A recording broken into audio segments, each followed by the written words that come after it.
Salut YouTube, nouvelle vidéo aujourd'hui et je voulais vous montrer un petit peu comment je m'occupais de faire mon sidechain. Voilà, je vais pas faire une vidéo de 15-20 minutes en vous expliquant la théorie du pourquoi, du comment et quand est-ce que le sidechain a été créé dans les années et tout. Ça m'intéresse pas et je pense que ça vous intéresse pas non plus. On va rentrer dans le vif du sujet, je vais vous montrer comment je l'utilise, à mon sens, comment vous devriez vous l'utiliser et pourquoi surtout on l'utilise. Donc à mon sens, le sidechain c'est quelque chose d'important, surtout quand vous avez un kick dans votre prod. À partir du moment où vous avez un kick et d'autres instruments, il va y avoir un conflit entre les deux et on risque de ne pas entendre assez le kick. Pour le faire ressortir, tout simplement, il va falloir jouer avec le volume des autres instruments. Et donc il y a deux moyens de faire ça, donc par la compression et par une automation de volume classique. Donc voilà, je sais qu'il existe certainement et forcément, j'en sais rien, 15 000 façons de faire un sidechain. Ici, le but de la vidéo, c'est pas de tout vous montrer. Déjà, ça ne vous intéressera pas et puis au bout d'un moment, ça va peut-être vous gonfler et moi aussi. Donc le principal, c'est qu'on aille vite et qu'on aille dans le problème et pour le résoudre simplement. Donc voilà, mon but, c'est pas de vous endormir. Donc on va aller rapidement. Donc première technique, la compression. Donc je vais tout simplement, déjà je vais mettre mon casque et on va voir ce qu'on peut faire. Donc là je suis dans FL Studio pour vous montrer un petit peu, pour vous illustrer ça plutôt, je vais prendre un sérum et je vais faire une ligne de basse. Comme ça parle à tout le monde. Donc on va faire autrement. Pour vous illustrer un petit peu la première technique et puis même la deuxième, on va partir de ça, donc d'un accord. Donc là c'est du piano, je vous montre un petit peu.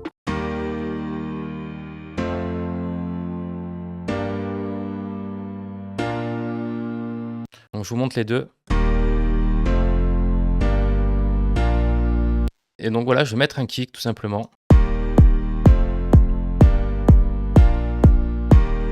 Donc si c'est pas fait, mettez un casque, honnêtement, ce sera quand même mieux parce que si vous suivez ça sur votre téléphone directement, ça va être...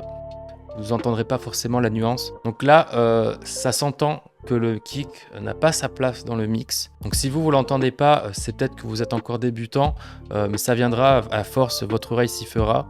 Donc, et surtout que là, il n'y a qu'un piano et une basse. Donc forcément, s'il y a un morceau qui est un peu plus fourni, ça va encore plus s'amplifier. Donc pour l'exemple, le piano et la basse, on va l'envoyer dans le même rack, donc dans le mixeur, on va l'envoyer ici. Et le kick, on va l'envoyer juste à côté. Je vais essayer de changer la vue. Voilà, donc je vais renommer, je vais mettre ici kick, je vais mettre piano sub, voilà. On va renommer comme ça.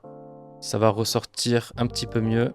Donc là, clairement, on voit avec les waveforms qui sont ici, le kick et la basse qui est là avec le piano.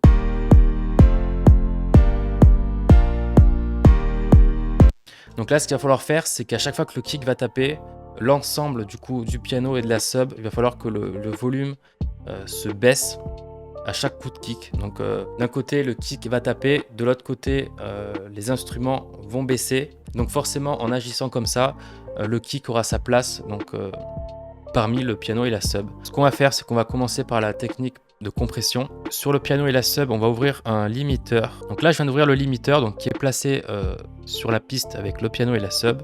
Donc forcément, vous ferez ça sur des bus ou quoi. Donc c'est vraiment pour l'exemple. Donc ce qu'on fait, c'est qu'on va ici dans le kick. Une fois qu'on est sur le kick, on va aller en bas, on va faire un clic droit, sidechain to this track. Donc on va faire ça. On retourne dans le piano et la sub. On ouvre le Fruity Limiteur. Donc là, il y a la partie limiteur qui est ici. Elle va pas nous intéresser. On va aller dans la partie compression. Donc on clique là-dessus. On fait un clic droit sur ça là. Et on va sélectionner le kick. Donc si ça ne s'affiche pas, c'est simplement que vous aurez mal fait ici la liaison entre les deux. Donc ici, vous retrouverez le kick. Voilà. Donc si c'est pas écrit kick, ça peut être écrit autre chose. Peu importe, ça va être écrit ce qu'il y aura écrit ici dans votre mixeur tout simplement. Donc moi, comme il y a écrit kick en majuscule, c'est pour ça que c'est écrit en kick majuscule ici. Donc une fois que ça c'est fait et que j'ai bien relié mon kick ici, donc je clique, on va faire lecture. Donc là forcément rien ne se passe parce qu'on n'a rien fait. Donc là le threshold on va le baisser. Donc on va le baisser, je vous conseille entre moins 15 et moins 20, ce serait pas mal. Après vous faites ça à l'oreille bien sûr, il n'y a pas de règle absolue. Donc une fois que le threshold est situé entre moins 15 et moins 20, vous allez ici, donc sur le petit bouton à droite, et vous allez baisser la courbe comme ça, vous voyez. Donc plus vous baissez et plus l'effet de compression va être intense. Donc je vais vous montrer. De toute façon, vous voyez ici que ça compresse bien. Vous voyez que là, il y a des petits coups qui se baissent. Donc à chaque coup de kick, vous voyez qu'il y a une petite une petite ouverture ici. Donc voilà, après à vous de jouer avec le threshold, de le mettre où vous souhaitez. Mais voilà, avec ces deux boutons, vous pouvez bien gérer votre sidechain. Donc après, on peut aller ici sur ce bouton, donc l'attaque. Donc sans vous expliquer ce que c'est, je vais simplement vous le montrer à l'écran et vous verrez avec les courbes.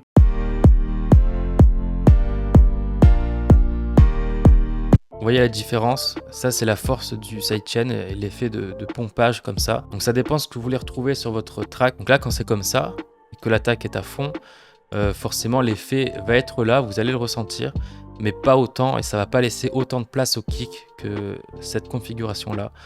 Donc voilà, à vous de jouer un peu sur ça.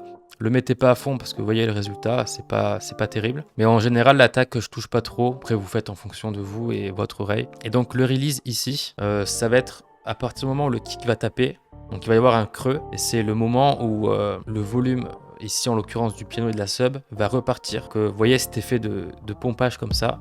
Si je mets le release à fond, ça va baisser et ça va mettre du temps à remonter. Enfin, je vais vous montrer, ce sera plus simple encore une fois. Donc là, il est enlevé, il est à 0. Là, il est vraiment sec. Du coup, ça, le kick tape et l'ensemble des instruments, ça descend direct. Et dès que c'est descendu, ça remonte instantanément. Du coup, l'effet, on le ressent pas vraiment. Et quand je joue, vous entendez une petite saturation et c'est pas terrible. Donc, faut pas le mettre à fond et faut pas le mettre non plus trop écrasé, sinon c'est pas top. Donc là, on a vu avec le release bas, si je le mets à fond,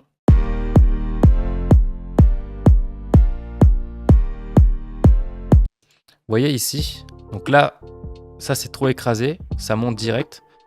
Et là, c'est tout l'inverse. Donc ça descend, on peut voir ici, puisque je peux l'agrandir. Donc là, je mets la release à 0 et direct après, je vais la monter à fond. Vous allez voir la différence.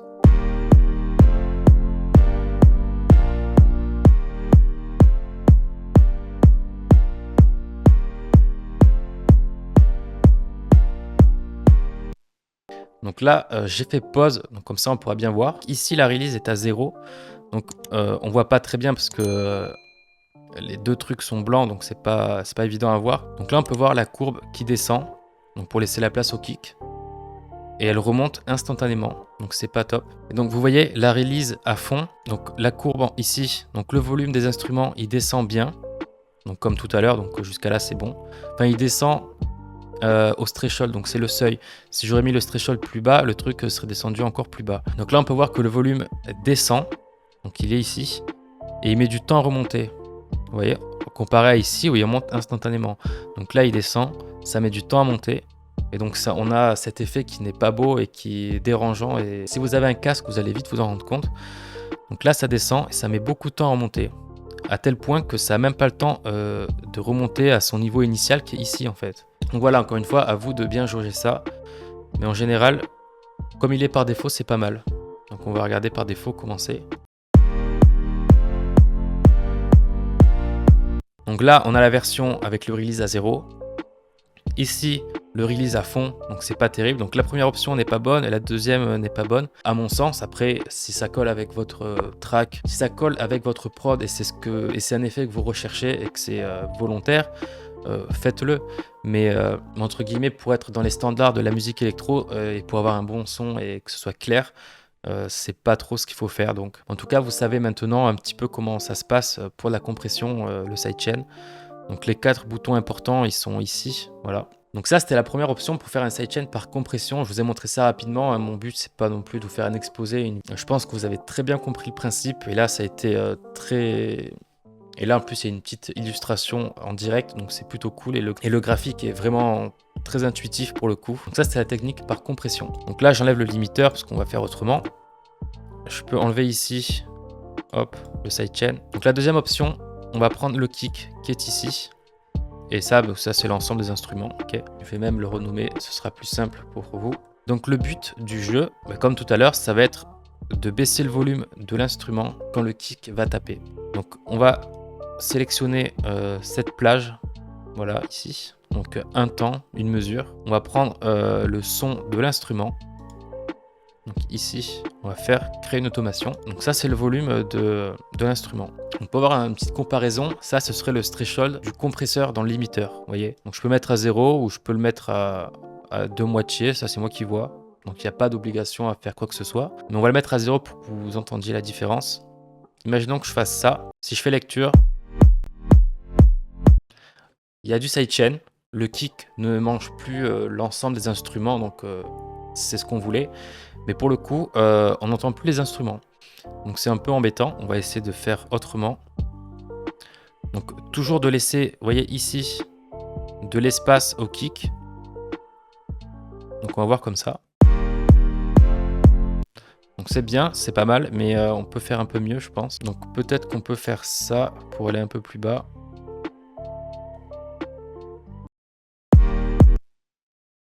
Vous voyez, mettre un petit coup comme ça.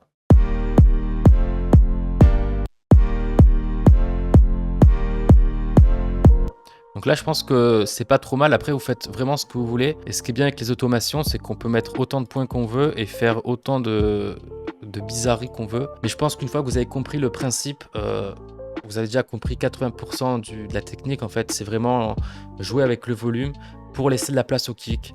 Et donc quand vous savez ça, vous pouvez faire ce que vous voulez, ouvrir le plugin que vous voulez. Tant que vous respectez cette règle, vous avez un sidechain tout simplement. Donc là, il y a le sidechain et là, à partir de là, il ne va plus y être. Donc on va voir la différence.